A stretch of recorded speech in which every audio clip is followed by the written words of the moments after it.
Hey, Paige! Long time no see, huh? Yeah, it seems like ages since the wedding. Like 2 whole years, right? Actually, it's been almost 3 years. Time flies when you're crazy busy, I guess. Tell me about it.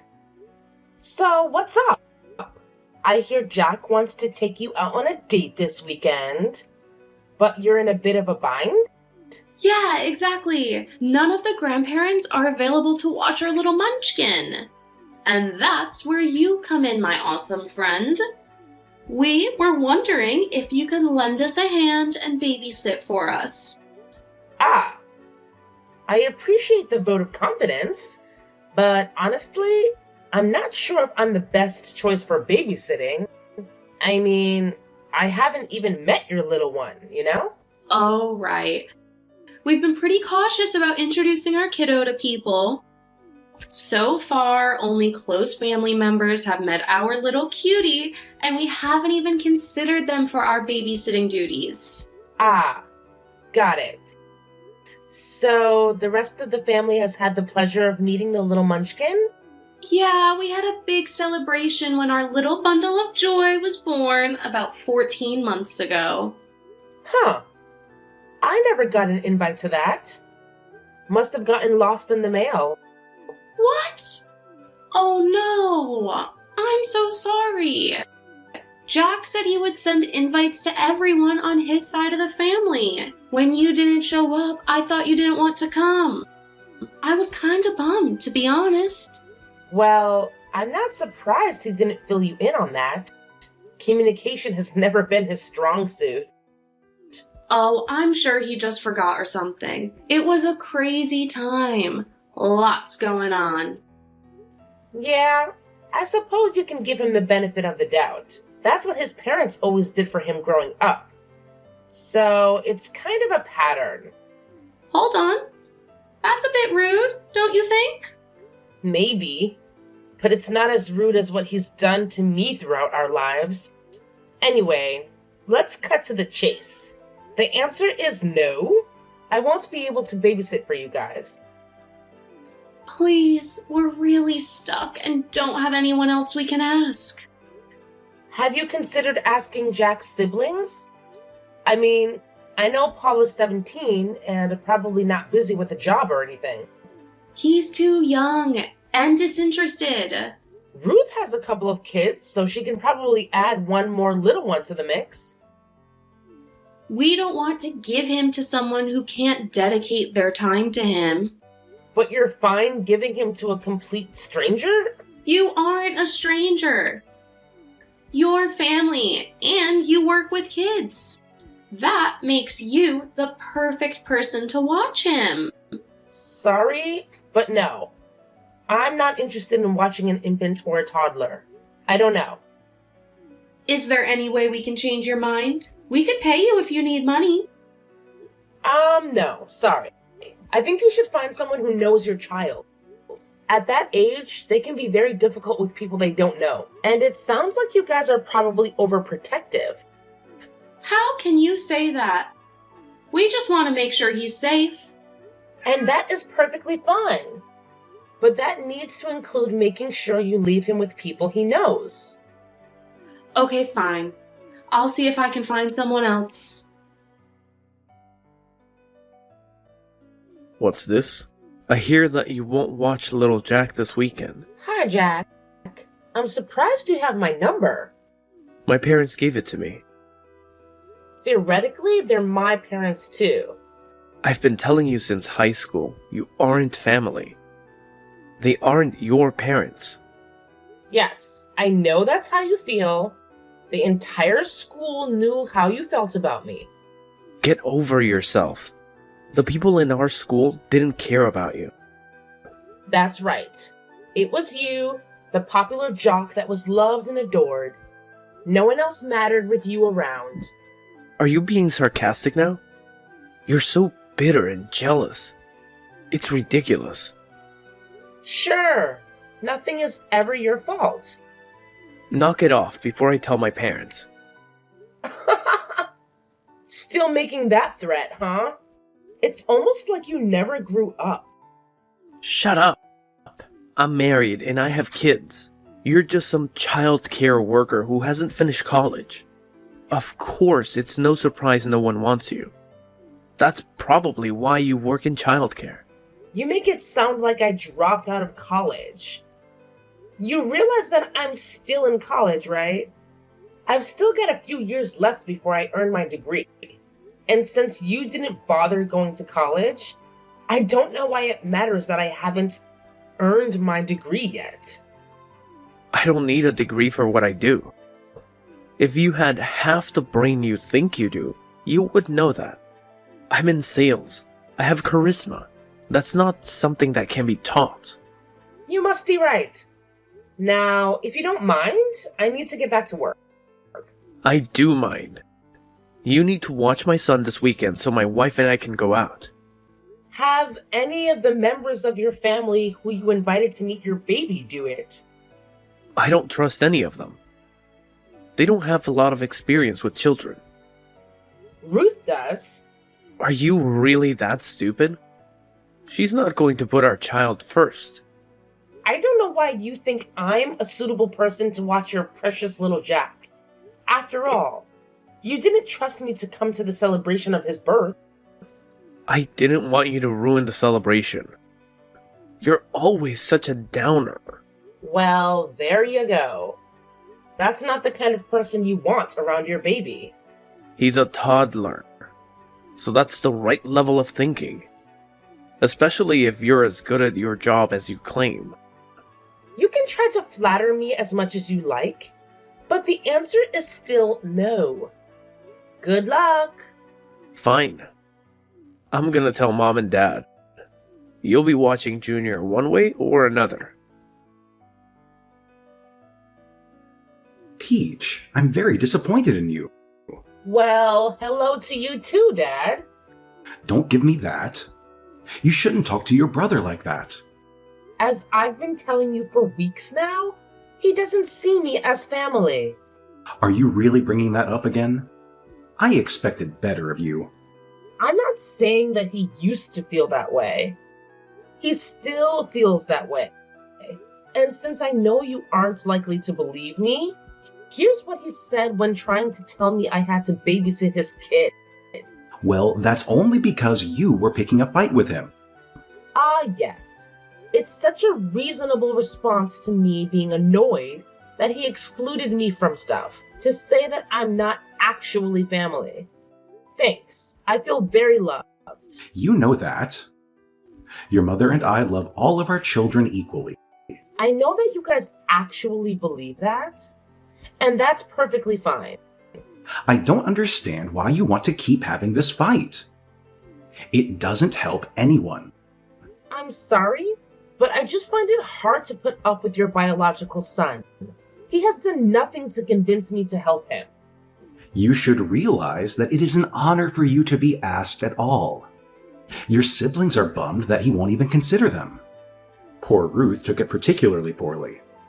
I can't imagine she's an amazing mother. I don't know why they keep saying they don't trust her. They're sure that Jack Jr. will not be treated as well as her kids. That's absolutely not how she'll treat him. I know I didn't say they were right, but at the same time, I understand how they can be so protective. Jack has always wanted a large family with a lot of sons. It makes sense that he would be so protective. I guess. But that still doesn't make sense why he's so insistent on having me babysit. He clearly doesn't want anything to do with me. I know you two have always had a more contentious relationship than our other children. Don't let that affect your current relationships, though, especially with your nephew. I guess you're right. Yeah, Ruth wishes they would ask her to watch Junior. Despite your relationship with Jack, he still trusts you. You need to make sure you remember that. He just shows it differently. Besides, you know it wasn't easy for him to have so many adoptive siblings. As the eldest boy, he took it seriously. I guess. So why don't you help them out this time? If you and Jack can't work it out, you don't have to help him again. You'd be doing your mother and I a big favor. We feel bad that we can't watch the baby. Okay, I'll do it. Great. Make sure you contact them right away. They're considering staying home. You can't let them know? Oh, come on, you're an adult. You need to put the past behind you. Okay, I'll let them know. That's a good girl. Hi, Betty. It's Peach. I'll take care of little Jack this weekend. When do you need me there? Yay! I'm sure you'll love it. He's such a cute little guy. I'm sure he is. Jack was always really popular in high school. What does that mean? Oh, you know. He was good at sports. And people found him attractive. It makes sense that you guys would have a good-looking kid. Yeah, it's just like a dream. I married a gorgeous man. Now I get to stay home and raise our adorable little children. I feel like the luckiest person in the world. Right. Well, I need to get back to work, but I'll need to start planning for this weekend. Jack said that it's going to be a surprise, but we're leaving around 4 and should be home by 9 this Saturday. That's a good chunk of alone time. I hope you have a great time.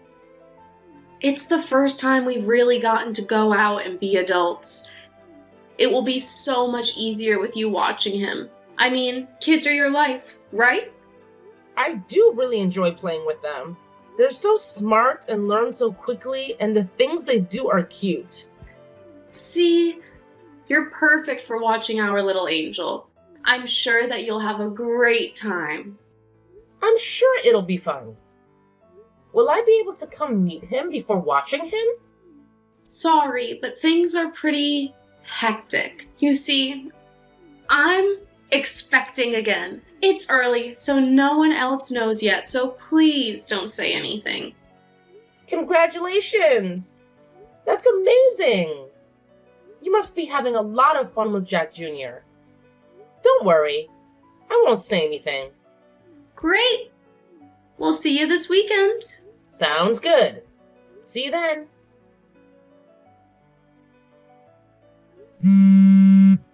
Hey, Betty. It's after 11.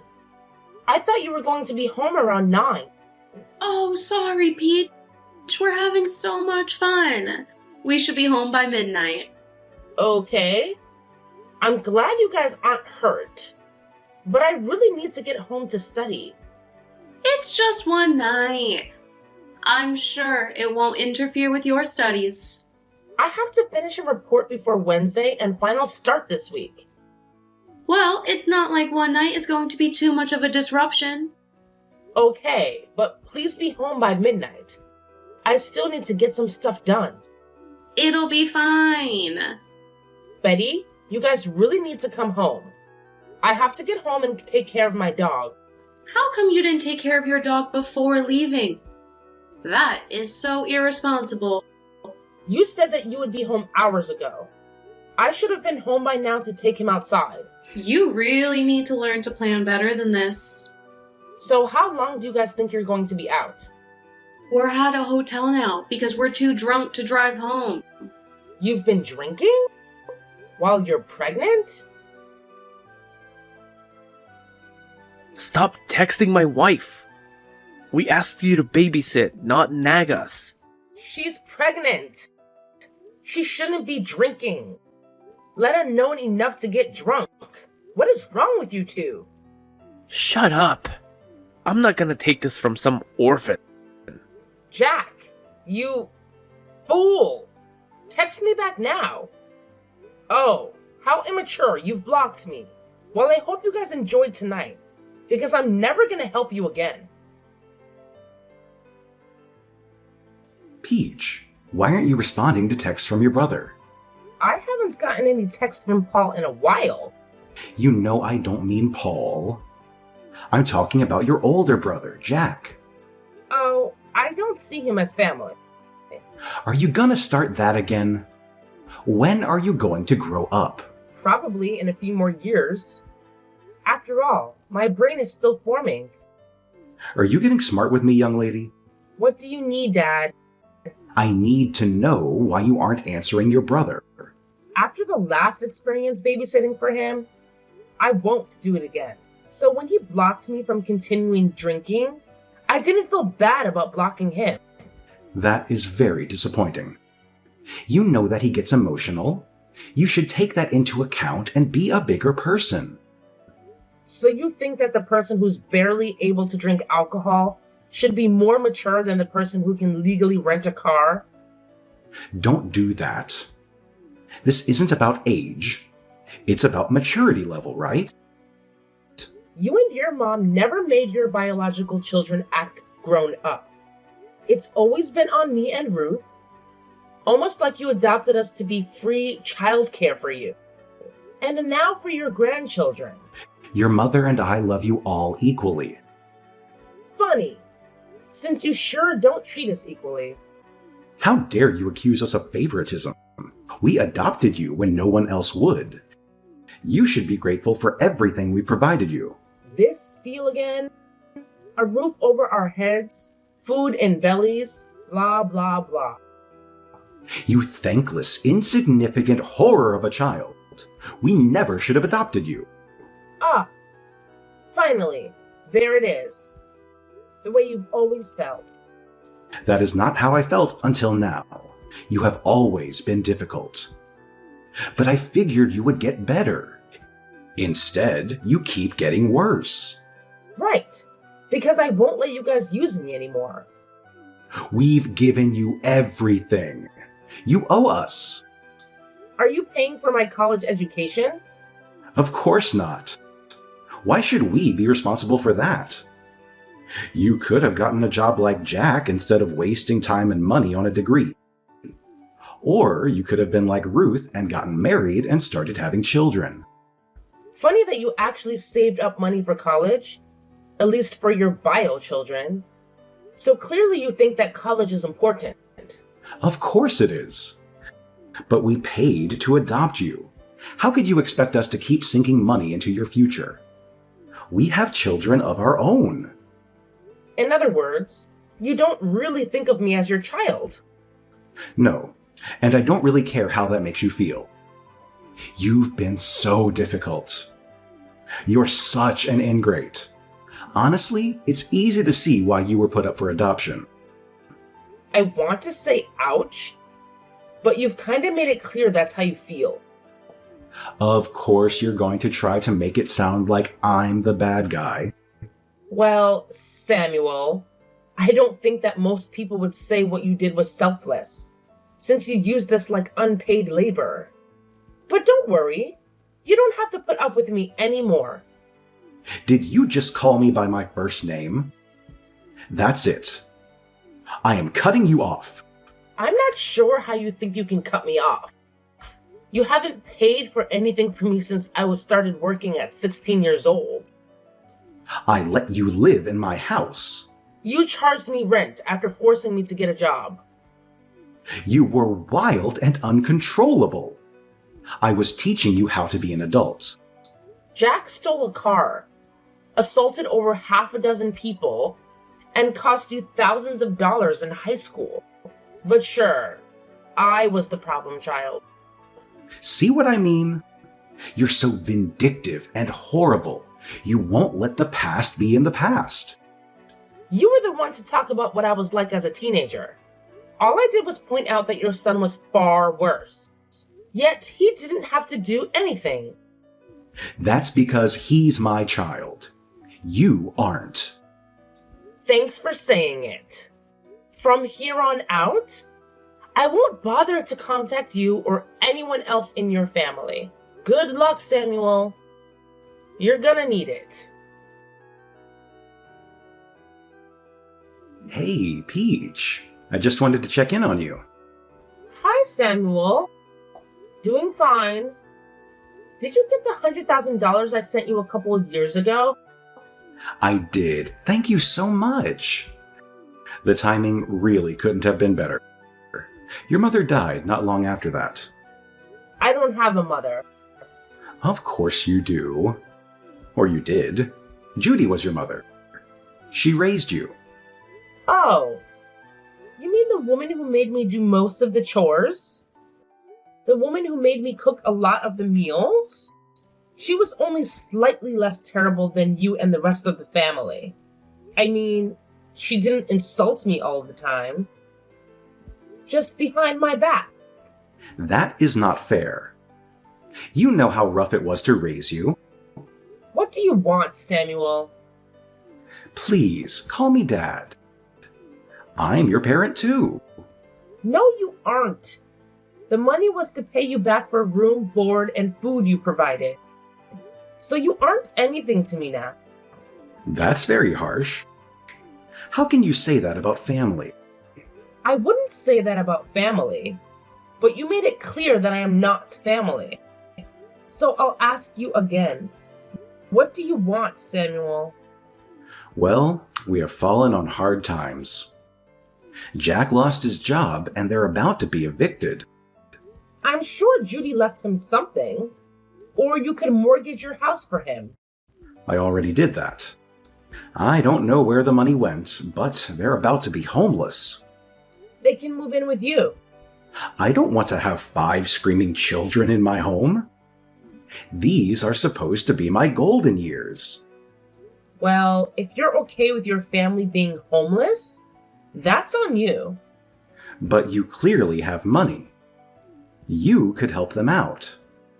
I do have money, but it's for my family. The people who love me unconditionally. We are your family. Scroll back up and read what you said to me. We are not family.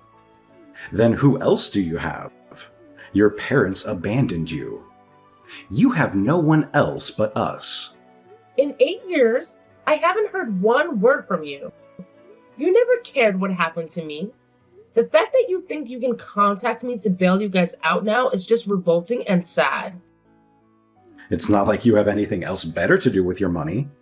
I spend it on my family. What family?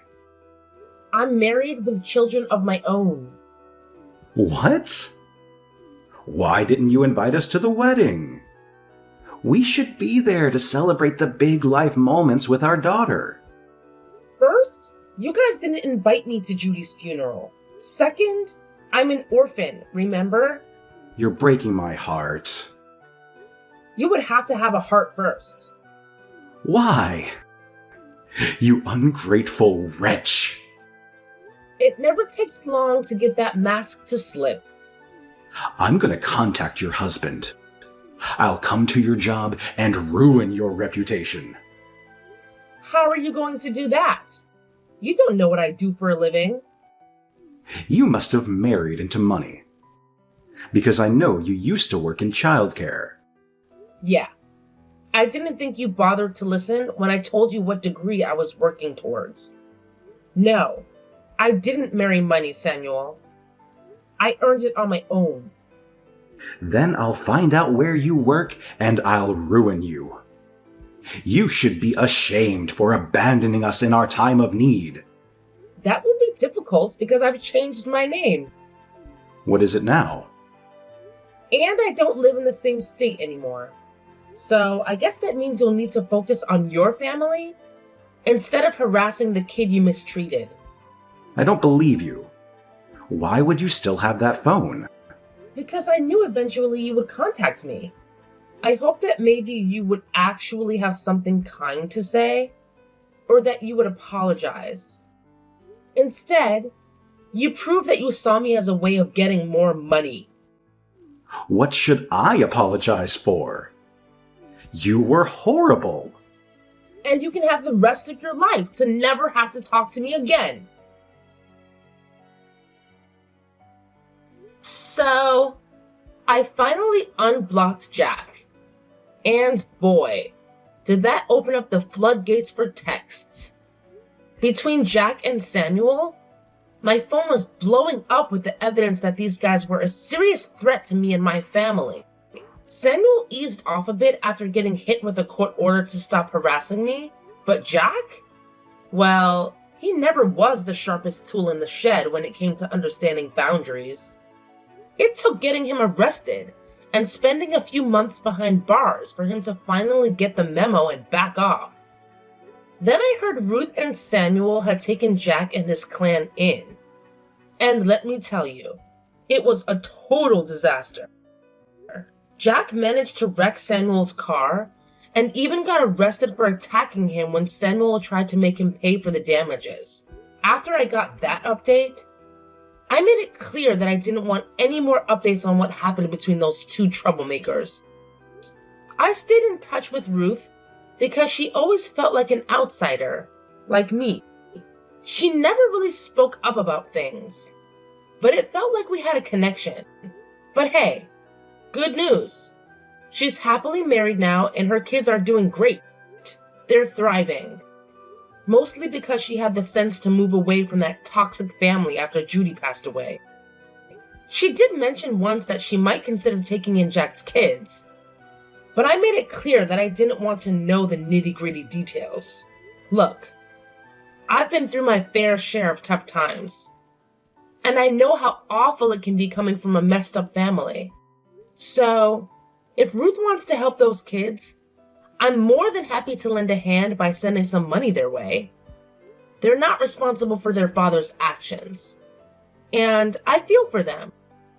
But let me be clear, I won't be bringing them into my home. I've got my hands full with my own 2 beautiful children, and my husband is an absolute rock star taking care of them. For once in my life, I feel like I've got a real family that loves me, and I make sure to show them how grateful I am every single day.